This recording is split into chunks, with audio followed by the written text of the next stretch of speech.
Would you risk death for the perfect pout? The Victorians did, as they lived in a world where beauty was the weapon. In this video, we will take you on a wild ride through history's most insane beauty trends of the Victorian era. So stick around to find out why individuals were willing to go to extreme lengths to conform to societal standards of attractiveness. Now let's get into the Victorian era, a time like a roller coaster ride through history.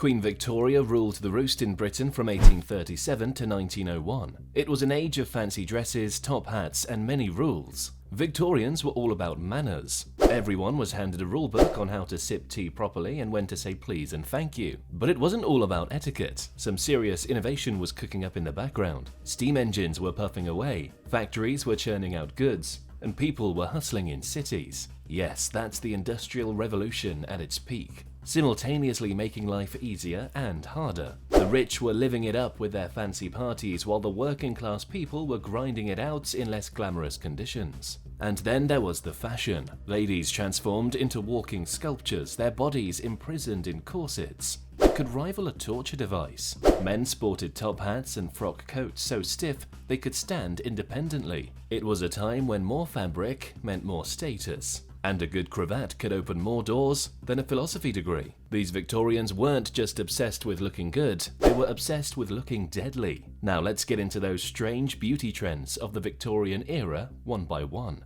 Arsenic Bath.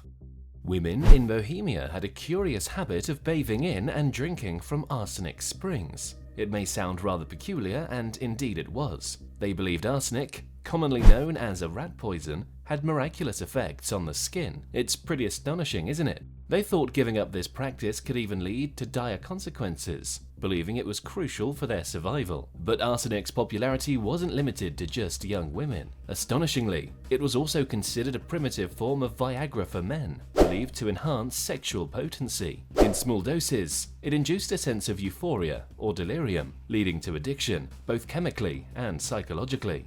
Victorian era makeup. Makeup and beauty products were a big no-no at that time. However, they found discreet ways to enhance their appearance. Instead of buying cosmetics openly, they got creative at home. They created their own beauty products using unconventional ingredients. For instance, they used coal or burnt toast mixed with milk to create a makeshift liquid liner. Additionally, they utilized candle soot mixed with oil, mercury, or lard to darken their lashes and eyebrows. These methods allowed them to maintain their desired appearance without openly flouting societal norms against wearing makeup. Victorian women were resourceful in crafting their beauty solutions, balancing adhering to social expectations and secretly enhancing their looks.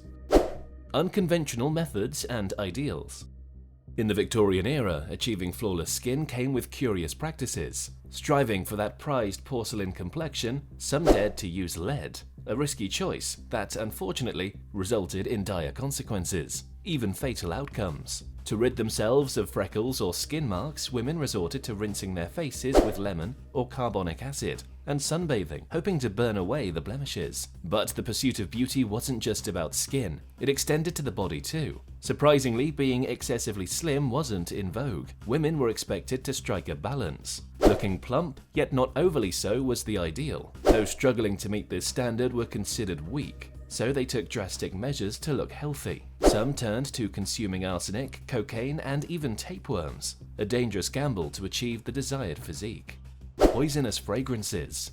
Fragrances were a significant part of Victorian beauty routines, and they often hid some nasty secrets. Some perfumes had stuff like mercury, a toxic ingredient that could sneak into your system through your skin, causing all sorts of trouble with mercury poisoning. Moreover, there were fragrances with nitrobenzene, a troublemaker known for messing up your skin, making it hard to breathe, and even causing serious liver issues. Crazy, right? Exposure to nitrobenzene could cause skin irritation, respiratory issues, and severe damage to the liver. Victorian women continued to use these toxic fragrances despite the dangers they presented to their health, because of the appealing scents they created. Dangerous teeth whitening. Bright smiles were a Victorian obsession, but their methods were, well, rather risky. To achieve pearly whites, they turned to ammonia and charcoal. Now, ammonia was believed to work wonders for the teeth, but it came with gum irritation, enamel erosion, and a whole host of dental woes. Then there's charcoal, another popular choice for teeth whitening, but it was abrasive, causing potential damage to precious tooth enamel. And if that wasn't enough, burned bread played stunt double as makeshift toothpaste, doing little to boost oral hygiene and possibly inviting harmful bacteria into their mouths. Unusual hair care. Hair was a big deal for Victorian women, and they spared no effort to maintain those perfect locks. Surprisingly, they rarely washed their hair, especially since it tended to be extremely long. Girls flaunted their loose tresses, but by their mid-teens, intricate updos became the norm. Long hair symbolized femininity and allure, reserved for husbands' eyes only. Creating those elaborate buns and coiffures required an arsenal of products and creative tricks. Then there was Ballantine, a sticky gel or spray used to fix those intricate hairdos. This gummy concoction is often mixed with whiskey and natural inks, providing shine and color to their hair. As for washing, forget regular shampoo. They opted for a Victorian version of dry shampoo, incorporating ammonia, a potent corrosive agent when mixed with water, to battle lice and cleanse accumulated dirt. Those who didn't like ammonia turned to an onion concoction, believed to strip grease and impart strength and shine to hair. Belladonna drops. To achieve those mesmerizing eyes, they turned to Belladonna drops. Deadly nightshade, as it's known, was thought to enlarge the pupils and create this alluring look. So a few drops of belladonna went into their eyes, aiming for that seductive effect. They didn't realize that belladonna is one of the most poisonous plants out there. Even a tiny bit could spell disaster. Using these drops posed major risks. Think severe eye irritation, nasty rashes, and worst case scenario, blindness. Yet, despite the dangers lurking in those little bottles, many Victorian women kept using these eye drops as part of their beauty routine. It's like they were playing a high-stakes game with their eyes, unaware of the potential harm they were inviting in the name of beauty. Attaining hourglass figure.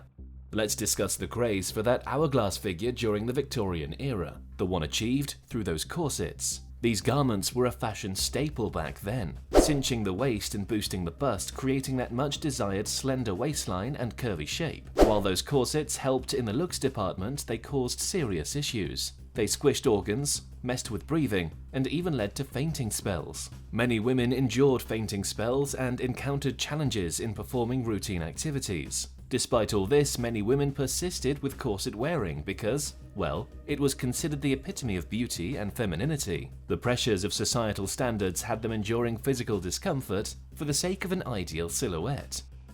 Tuberculosis trend.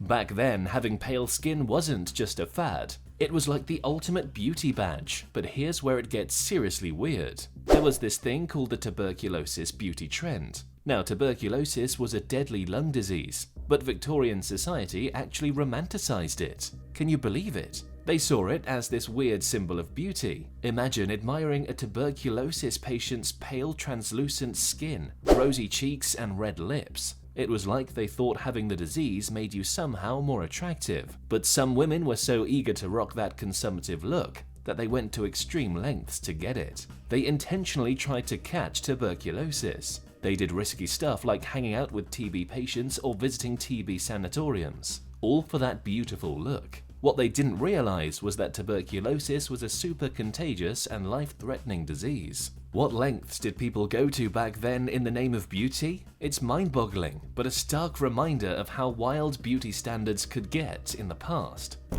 What do you think about all those weird beauty trends of the Victorian era? What if they were still in trend today? Do share your thoughts with us in the comment section below. Check out our channel for more such interesting videos.